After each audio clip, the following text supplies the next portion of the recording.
வணக்கம் மக்களே, big Boss season 8. So இன்றைக்கி பிக் பாஸ் வீட்டில் என்ட்ரி கொடுத்த எல்லாருமே தர்ஷிகா பற்றி நிறையா பேர் பேசியிருப்பாங்க. ஸோ சோஷியல் மீடியாவில் இன்றைக்கி நிறையா அதான் போயிட்டு இருந்தது.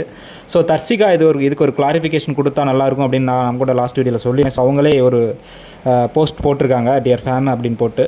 ஸோ நான் இதுக்கு எல்லாத்துக்குமே ஒரு கிளாரிஃபை கொடுக்க நான் விருப்பப்படுறேன். ஸோ பிக் பாஸ் வீட்டுக்குள்ளே போயிருக்கிற எக்ஸ் கண்டஸ்டன்ட் யாருமே நான் யாரையுமே இன்ஃப்ளூயன்ஸ் பண்ணலை, இந்த கொஸ்டினை கேளுங்க அவர்கிட்ட போய் அப்படின்னு. அது அவங்களா கேட்டது ஆடியன்ஸ் சைடில் இருந்து. ஸோ ஆடியன்ஸில் என்ன ஃபீல் பண்ணியிருக்காங்களோ ஸோ அதை வச்சு அவங்க கொஸ்டின் கேட்டிருக்காங்க. ஸோ நான் இதுக்கு ஃபுல் ரெஸ்பான்சிபிலிட்டி நான் எடுத்துக்கிறேன். என்னுடைய எவிக்ஷனுக்கு நான் எடுத்துக்கிறேன். நான் யாரையும் ப்ளேம் பண்ணவோ ஸோ யாரையும் நம்பி அவங்கள ஏமாந்து எவிக்ட் ஆனேன் அப்படின்லாம் யாரும் சொல்ல வேணாம். ஸோ நான் என்னுடைய எவிக்ஷனுக்கு நான் ஃபுல் ரெஸ்பான்சிபிள் எடுத்துக்கிறேன். நான் யாரையும் மிஸ்லீட் பண்ண கிடையாது, யாரையும் இன்டென்ஷனலி யாரையும் நான் ஹர்ட் பண்ணவும் இல்லை. ஸோ நான் யாருடைய லவ்வுக்காகவும் யாருடைய கைண்ட்னஸ்க்காகவும் நான் அவங்கள நான் அட்வான்டேஜாக நான் எடுத்துக்கிறவே கிடையாது. எந்த சுச்சுவேஷன்லையுமே சரி அப்படின்னு சொல்லியிருக்காங்க. நான் என்னுடைய உண்மையான எமோஷனை நான் காமிச்சேன். ஆனால் அது என்னை ரொம்ப ஹர்ட் பண்ணிடுச்சு.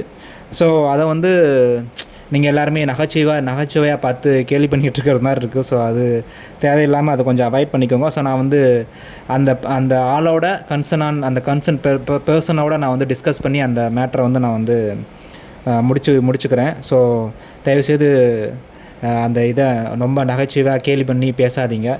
ஸோ உங்களுக்கு புரியும்னு நினைக்கிறேன் அப்படின்னு போட்டு ஹேஷ்டேக்கில் லைவ் அண்ட் லெட் லைவ் அப்படின்னு போட்டிருக்காங்க. ஸோ இதுவும் கடந்து போகும் அப்படின்னு போட்டு ஒரு போஸ்ட் போட்டிருக்காங்க. ஸோ அவங்க கிளாரிஃபை கொடுத்துருக்காங்க. ஸோ நான் தான் என்னுடைய எவிக்ஷனுக்கு ஃபுல் ரெஸ்பான்சிபிள் அப்படின்னு. ஸோ ஓகே, பார்க்கலாம் என்ன நடக்குதுன்னு. மேபி அவங்க என்ட்ரி ஆவாங்கன்னு நினைக்கிறேன். ஏன்னா அந்த இடத்துல போய் அவங்க பேசுகிறதுக்கு வாய்ப்பு இருக்குது. பார்க்கலாம் எப்போது Darshika entry to Bigg Boss அப்படின்னு.